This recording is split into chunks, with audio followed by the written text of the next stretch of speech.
Satellite camera থেকে যদি পৃথিবীর উপর নজর দেওয়া হয় এবং ট্র্যাক করা হয় তাহলে দেখা যাবে গোটা পৃথিবীতে ঠিক এরকম মৌমাছির মতো প্লেন ঘুরে বেড়াচ্ছে। একটি অনুমান অনুসারে সারা বিশ্বে প্রতি সেকেন্ডে ৯,৫০০ কমার্শিয়াল প্লেন আকাশে তার যাত্রা তৈরি করে। কিন্তু আপনি যদি স্যাটেলাইট চিত্রকে একটু ভালোভাবে খেয়াল করেন তাহলে দেখতে পাবেন বিশ্বে এমন কিছু জায়গা রয়েছে যেখানে একটিও প্লেন দেখা যায় না। মনে হয় যেন তারা ইচ্ছা করে এই সমস্ত জায়গাকে এড়িয়ে চলে। তবে বাস্তবে এটাই সত্যি। কিন্তু কেন এমনটা হয়? তারা কেন এই সমস্ত জায়গাগুলিকে এড়িয়ে চলে?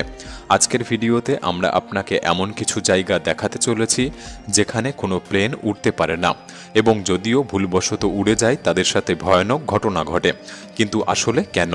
ভিডিওটি সম্পূর্ণ দেখার অনুরোধ রইল। আর নতুন বন্ধুরা অবশ্যই পাশে থাকা সাবস্ক্রাইব লেখাটি প্রেস করে বেল আইকনের অল অপশন সিলেক্ট করুন। তিব্বত মালভূমি। গোটা পৃথিবীতে হয়তো এরকম একটিও জায়গা নেই যাকে বিমান পাইলটরা এড়িয়ে চলে। যে অঞ্চলটি ২৫ লক্ষ স্কোয়ার কিলোমিটার এরিয়া জুড়ে, এবং এই অঞ্চল মোট ৯টি দেশকে অন্তর্ভুক্ত করে। ভৌগোলিক দিক থেকে যদি দেখা হয় এই অঞ্চলটি বিমান রুটের জন্য একটি গুরুত্বপূর্ণ অঞ্চল, কারণ এই অঞ্চল চীন দেশকে ইউরোপ এবং মধ্যপ্রাচ্যের দেশগুলির সাথে সরাসরি যোগাযোগ করতে দেয়। কিন্তু আপনি যদি কমার্শিয়াল বিমানগুলিকে লাইভ ট্র্যাক করে দেখেন তাহলে দেখতে পাবেন এই গোটা অঞ্চলকে সমস্ত বিমান এড়িয়ে বাইপাস করছে।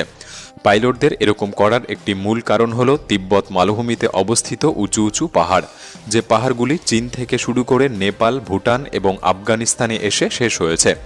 এই অঞ্চলে পাহাড়ের গড় উচ্চতা হল ১৪,০০০ ফুট, এবং একটি বিমান সাধারণত ৩৫,০০০ ফুট উচ্চতায় যাত্রা করে। যদিও বিমানের এই উচ্চতা যথেষ্ট, এবং এত উচ্চতা সাধারণত বিমানকে পাহাড়ে বাধাপ্রাপ্ত করে না। কিন্তু প্রধান সমস্যা হলো আপৎকালীন সময়, যখন একটি বিমান আকাশে চলমান অবস্থায় যে কোনো প্রকারের সমস্যার সম্মুখীন হয়, যেমন কেবিন থেকে প্রেসার লিক করা বা ইঞ্জিন কাজ করা বন্ধ হয়ে অক্সিজেনের ঘাটতি পড়া। এমন অবস্থায় একজন বিমানরক্ষীর কাছে মাত্র ২০ মিনিট সময় থাকে বিমানকে ৩৫,০০০ ফুট উচ্চতা থেকে ১০,০০০ ফুট উচ্চতায় নিয়ে আসা। কিন্তু এই মালভূমিতে যেহেতু পাহাড়ের গড় উচ্চতা ১৪,০০০ ফুট, সুতরাং এই স্থানে একটি বিমানকে কম উচ্চতায় নিয়ে এসে যাত্রীদেরকে বাঁচানো সম্ভব হবে না। এছাড়াও আরও একটি কারণ হলো যা এই অঞ্চলে বিমানকে আসতে বাধা দেয়, তা হলো প্রাকৃতিক পরিবেশ। তিব্বত মালভূমির এই পাহাড়ি অঞ্চলে বিভিন্ন সময় ভিন্ন দুর্গম পরিবেশ তৈরি হয়, যা একটি বিমানের যাত্রায় বাধা সৃষ্টি করতে পারে। যার মধ্যে একটি হলো উঁচু পাহাড়ের গায়ে জোরালো বাতাস বাধাপ্রাপ্ত হয়ে তার গতি ঊর্ধ্বমুখী হওয়া, যে কারণগুলির জন্য আজও একটি বিমান এই অঞ্চলে প্রবেশ করতে ভয় পায়।